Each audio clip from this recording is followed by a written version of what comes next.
Sympa ces petits bruits. Bon, bienvenue dans Paroles de Terre. Je ne suis pas là pour vous faire de la musique, je suis là aujourd'hui toujours dans ma quête de comprendre comment on fabrique du bon jambon de Bayonne. Et aujourd'hui j'arrive au bout de cette chaîne puisque je vais m'intéresser au soja de France, comment on le cultive, d'où vient la semence. C'est parti.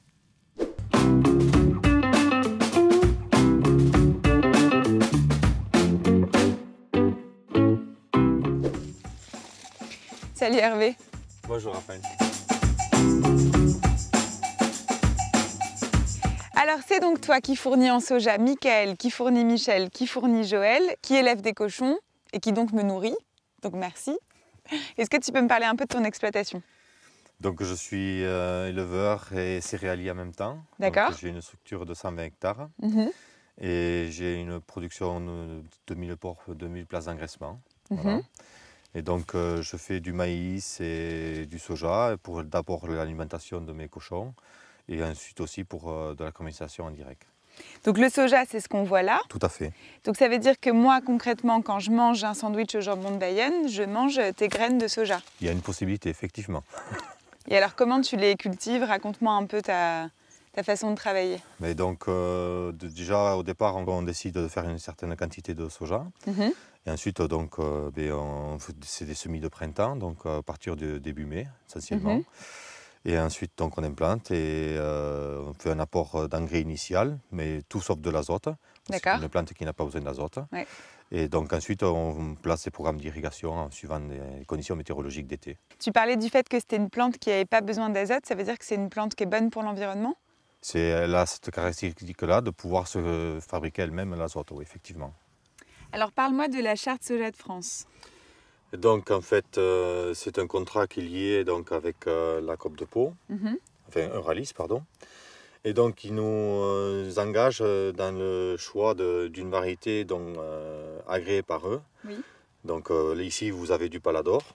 Donc c'est une variété que j'ai choisie moi par contre en termes de précocité. Et ensuite donc ça permet de garder une traçabilité sur la production, donc de la production de la semence jusqu'à la production de la graine de soja et juste ensuite à la transformation pour l'alimentation animale. Donc c'est plutôt pour garantir la traçabilité non OGM. D'accord, et ça c'est très important pour toi? C'est une revendication un peu pour nous parce que c'est vrai que si on n'a pas le soja de France, on est obligé de l'importer.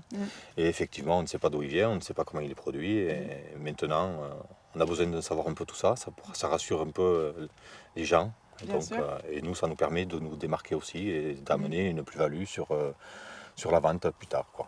C'est gagnant-gagnant. Et là, on en est où dans la culture? Il est mûr le soja? Tu vas le récolter bientôt? Alors là, oui, en fait, il y a une astuce pour savoir c'est la maturité. Donc en fait, il faut juste le secouer comme ça et quand on entend sonner les graines dans les gousses, ça veut dire qu'il arrive à maturité. Donc on peut placer une date de ramassage. Et donc là, ce sera quand? Là, bon, vu l'humidité de la journée d'hier, on va attendre certainement demain dans l'après-midi. Ah oui, donc c'est imminent. Ah, imminent, tout à fait. Génial. Merci beaucoup Hervé. Avec plaisir.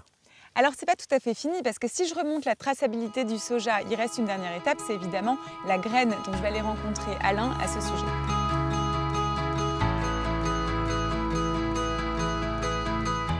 Salut Alain. Bonjour Raphaël. Ça va? Oui, très bien. Alors je viens de voir parce que c'est toi qui fournis la graine de soja à Hervé.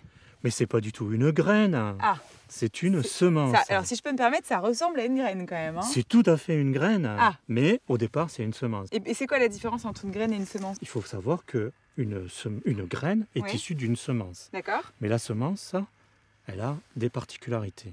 C'est-à-dire? En fait, elle a été choisie, sélectionnée pour répondre à un besoin.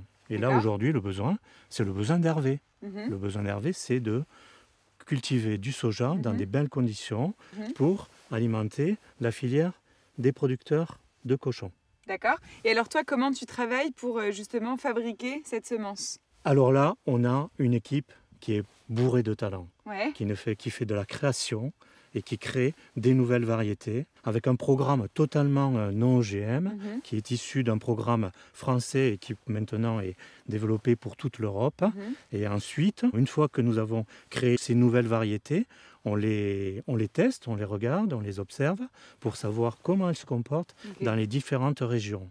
Et lorsqu'on a choisi une variété pour une région, à ce moment-là, elle est produite aussi par des producteurs de semences à ce moment-là, qu'ensuite Hervé va semer et va cultiver. D'accord, je comprends mieux. Tout ce schéma-là que je viens de t'expliquer, il a été fédéré autour d'une charte, la charte du soja de France. D'accord, ok. Voilà. On parle souvent de la sélection comme quelque chose qui appauvrit, pas du tout. La sélection, elle est là pour amener de la diversité et choisir dans cette diversité ce qui va convenir à chacun. Et le processus pour choisir celle qui sera la plus adaptée et qui va devenir la variété, là on a parlé de la variété Palador, eh bien, il faut une dizaine d'années. Donc ça demande énormément de temps, de patience et aussi d'envie et de création, quoi. Voilà. Ici, on a de très belles plantes qui n'ont pas du tout de maladie. Et donc ça aussi, c'est un des programmes, ça s'associe au programme de création. C'est vraiment choisir des plantes qui n'ont pas toutes de maladies pour qu'il n'y ait absolument rien à faire sur la culture et avoir des cultures qui correspondent vraiment au cahier des charges qui est demandé par les producteurs. Et pour que, en fait, quand tu dégustes ta belle tranche de jambon de Bayonne, tu saches que tu la dégustes en toute sécurité avec un plaisir qui ne demande pas à savoir s'il y a eu des soucis ou pas, parce que tout a été vraiment parfaitement contrôlé. Parfait, merci beaucoup Alain. Merci. Merci. Au revoir. Merci d'avoir suivi cette enquête sur le jambon de Bayonne, les cochons et bien sûr le soja. Pendant que vous vous abonnez à la page YouTube de Terre Oléo Pro, que vous posez des questions, que vous mettez des cœurs et des pouces, moi je vais me refaire un bon sandwich au jambon de Bayonne.